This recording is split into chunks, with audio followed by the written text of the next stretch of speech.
Salve nação Abeira, tudo bem com vocês? Sejam todos muito bem-vindos ao nosso curso Gabaritando Ética para o AB. Meus queridos, nessa nossa primeira aula desse curso de ética, eu já vou chamar a atenção para vocês em um aspecto. Essa disciplina de ética, ela sem sombra de dúvidas é muito importante. Tua aprovação para a OAB passa pela aprovação na disciplina de ética, né? Já que essa disciplina conta com 8 questões, beleza? Então, é a disciplina que mais tem questões na primeira fase do teu exame de ordem e, sem sombra de dúvidas, você tem que dar uma importância bastante acentuada para ela, tá? Então, sem mais delongas, vamos lá, vamos começar aqui o nosso conteúdo. Acompanha aí comigo na tela, ética para a OAB. E bom, antes da gente passar para o nosso primeiro tema, eu já vou chamar a atenção no seguinte, volta até para cá, para a tela inicial. Meus queridos, quando a gente está estudando ética, a gente tem que analisar essa disciplina em 3 atos normativos. O primeiro deles é o Estatuto, né, da Advocacia e da OAB, que doravante eu vou usar essa sigla aqui, tá? Que é a Lei 9.906 de 94. É uma lei com status de lei ordinária, tá? E sem sombra de dúvidas é a mais importante. Mas o estudo de ética não é apenas do Estatuto da OAB. Nós precisamos estudar o regulamento geral, que vai regulamentar, vai disciplinar com mais minúcias o Estatuto da Advocacia, e também o Código de Ética e Disciplina, tá? Eu vou usar aqui o RG, não é Registro Geral, pelo amor de Deus, e o CED, Código de Ética e Disciplina. O detalhe é que tanto o Regulamento Geral quanto o Código de Ética e Disciplina não são leis, tá? São atos infralegais, tá? Que são de competência do Conselho Federal da OAB, tá? Então, quando a gente estiver estudando os assuntos para a tua prova da OAB, nós sempre vamos estar passeando aqui por esses 3 atos normativos, tanto o Estatuto, Regulamento Geral, quanto o Código de Ética e Disciplina, beleza? Bom, sem mais delongas, vamos lá, vamos começar a estudar aqui. Bom, para início de conversa, nosso primeiro tema a gente vai estudar os quadros da OAB. Os quadros da OAB, meus queridos, se compõem de advogados e estagiários, certo? Tanto os advogados quanto os estagiários estão disciplinados aí no Estatuto da Advocacia. Nós vamos começar o nosso estudo pelos advogados, que, se Deus quiser, é o que vocês serão muito em breve após a aprovação no exame de ordem, tá? Bom, para o advogado se inscrever, quais são os requisitos para a sua inscrição? Os requisitos para a inscrição do advogado, eles estão previstos no artigo 8º do Estatuto da Advocacia. Lembra aqui da nossa siglazinha, é a Lei 8.906 de 94, tá? É o artigo 8º que vai trazer nos seus 6 incisos quais são os requisitos para a inscrição do advogado. Para a inscrição como advogado é necessário, primeiro item, capacidade civil. Capacidade, meus queridos, vamos lembrar que é aquela possibilidade de uma pessoa física exercer, né, todos os atos da vida civil de forma pessoal, que vai englobar tanto a capacidade de direito quanto a capacidade de exercício. Então esse é o primeiro requisito, tá? Não tem muita explicação. No inciso 2, reparem que eu tenho a apresentação do diploma ou certidão de graduação em direito. Então, a pessoa tem que ser formada em direito, no curso de direito. Tem que ser bacharel em direito para início de conversa, tá?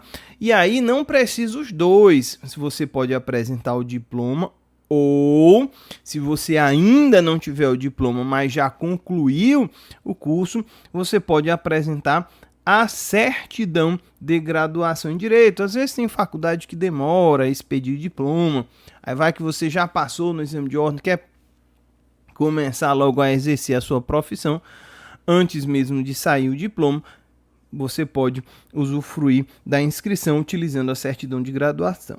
O detalhe é o seguinte: se não for utilizado o diploma, eu vou precisar que vocês vão lá no artigo 23 do Regulamento Geral, tá?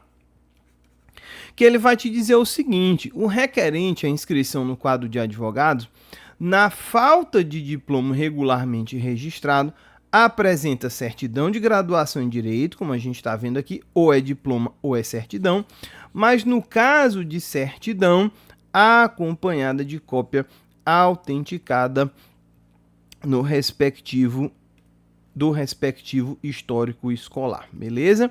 Essa regrinha aqui está no artigo 23. Então é o seguinte: não tem o diploma, tudo bem, não tem problema, apresenta certidão de graduação de Direito com cópia do histórico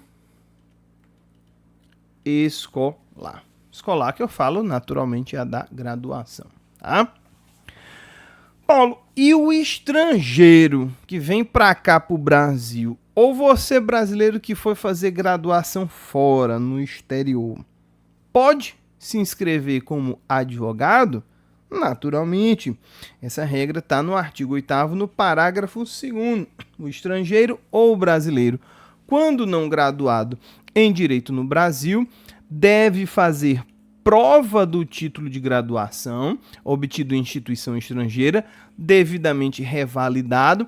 Então você tem que revalidar o seu diploma em alguma universidade daqui brasileira, além de atender aos demais requisitos previstos neste artigo, tá? Não tem problema, quer fazer faculdade fora? Faça, mas aí você tem que revalidar o seu diploma e atender aos demais requisitos, tá? O que mais que a gente tem? No inciso 3, título de eleitor e quitação de serviço militar, se brasileiro. Essa obrigação aqui, naturalmente, é para os homens. E inciso 4, aprovação em exame de ordem. É esse aqui que vocês vão obter muito em breve, tá? Você só pode se inscrever via de regra. Nós vamos ver que tem aí um pessoal que não precisa, tá? Se inscrever como advogado, desde que você seja aprovado no exame de ordem. Esse exame de ordem, ele é regulamentado pelo Conselho Federal da OAB. A gente sabe que esse exame é um exame nacional, unificado, então é o Conselho Federal da OAB que vai regulamentar acerca de quais são as disciplinas que são cobradas, quantas questões são, essas questões relativas ao exame.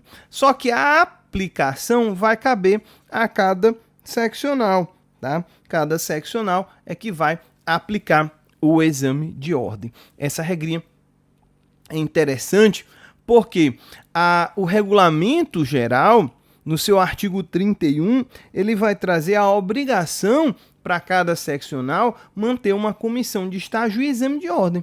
Então, olha só, o artigo 31 do regulamento geral: cada conselho seccional mantém uma comissão de estágio e exame de ordem a quem incumbe coordenar, fiscalizar e executar as atividades decorrentes do estágio profissional da advocacia, tá? Então pode procurar aí na tua seccional que vai ter, sem sombra de dúvidas, já que é obrigatório, a comissão de estágio e exame de ordem.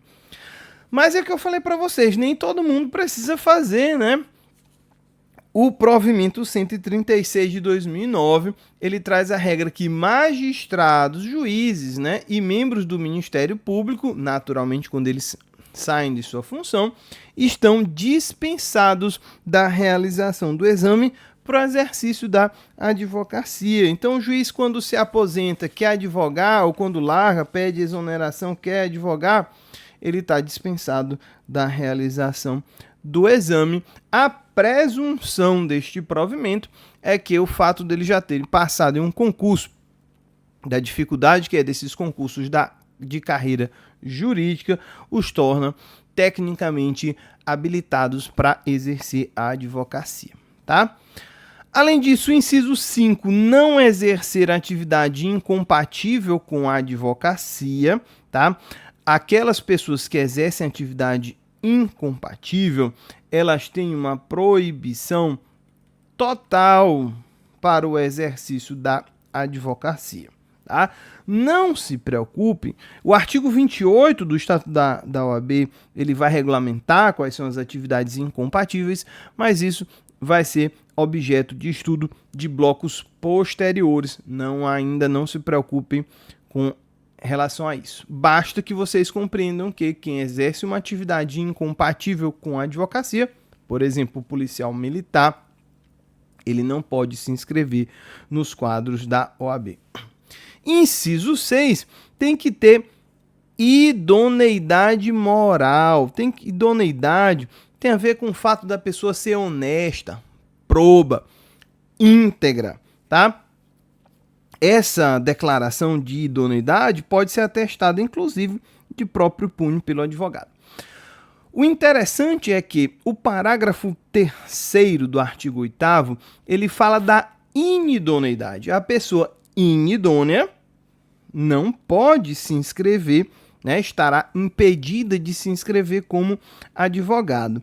E o interessante é que essa declaração de inidoneidade, qualquer pessoa pode requerer. Então eu vou colocar aqui um esqueminha. Qualquer pessoa pode requerer essa declaração quando qualquer pessoa, vou botar assim, requer. Quando alguma pessoa requer a declaração de inidoneidade, instaura-se um procedimento administrativo, tá? E aí, esse procedimento administrativo, ele é julgado, e se for decidido por 2/3 dos membros do conselho competente, eu tenho a declaração da inidoneidade. E aí, com essa declaração, a pessoa estará impedida de ingressar nos quadros. Paulo, nos quadros da OAB. E se a pessoa já for advogada, também tem essa declaração de inidoneidade? Tem. Nesse caso, a gente vai falar lá na frente da possibilidade de exclusão do advogado. Mas, por enquanto, se concentrem aqui, tá? Isso está disposto no artigo 8º, parágrafo 3º do Estatuto, que diz: a inidoneidade moral suscitada por qualquer pessoa deve ser declarada mediante decisão que obtenha no mínimo 2/3 dos votos de todos os membros do conselho competente, em procedimento que observe os termos do processo disciplinar. Beleza? Eu vou chamar a atenção ainda para vocês em relação a essa declaração de inidoneidade, né, que é um impedimento para se inscrever, é que o Conselho Federal da OAB, ele tem 3 súmulas famosas, as súmulas 9, 10 e 11, que trata justamente de possibilidades de impedimento de inscrição. A súmula número 9 vai dizer que a prática de violência contra a mulher, assim definida na Convenção Interamericana para prevenir, punir e erradicar a violência contra a mulher, Convenção de Belém do Pará, constitui fator apto a demonstrar a ausência de idoneidade moral para a inscrição de bacharel em direito nos quadros da OAB, independente da instância criminal, assegurada ao Conselho análise em cada caso concreto. O que o Conselho Federal da OAB, na sua súmula número 9, está dizendo? Que a prática de violência contra a mulher impede a inscrição do candidato, independentemente se já foi resolvido ou não da instância criminal, tá? A súmula número 10 fala da prática de violência contra crianças e adolescentes, contra idosos e pessoas com deficiência física ou mental, tá? E a súmula número 11, a prática de violência contra pessoas LGBT em razão da orientação sexual, identidade de gênero e expressão de gênero. O detalhe é que a jurisprudência, em vários momentos, já afastou, em casos concretos, as súmulas 9, 10 e 11 do Conselho Federal da OAB, que impede a inscrição, já que essas súmulas falam que esse impedimento independente da instância criminal, mas para termos de prova, essas súmulas 9, 10 e 11 não foram canceladas ainda pelo Conselho Federal, então pode ser alvo de cobrança, beleza? Faltou aqui o último inciso. Inciso número 7, prestar compromisso perante o conselho, né? Então, depois que você for aprovado, né, juntou toda a documentação, você vai para aquela solenidade, vai prestar o compromisso. E o detalhe é que este compromisso ele é um ato personalíssimo e indelegável. O que isso significa? Você não pode outorgar procuração para outra pessoa prestar o compromisso no teu lugar. Cuidado! Para a galera que estuda também para concursos públicos, a gente já estudou que tomar posse em um cargo pode se dar mediante procuração, mas aqui prestar compromisso perante o conselho não. Necas de Pitibiriba, artigo 20, parágrafo 1º do Regulamento Geral, diz: é indelegável, por sua natureza solene e personalíssima, o compromisso referido neste artigo, tá? Então, não adianta, não tem como outra pessoa prestar o compromisso no teu lugar. Beleza? Bom, vamos dar uma pausa aqui, meus queridos, tá? Vamos blocar a aula, até para não ficar um tempo muito extenso, e aí no próximo bloco a gente dá continuidade ao tema quadros da OAB, beleza? Até o próximo vídeo. Valeu, pessoal!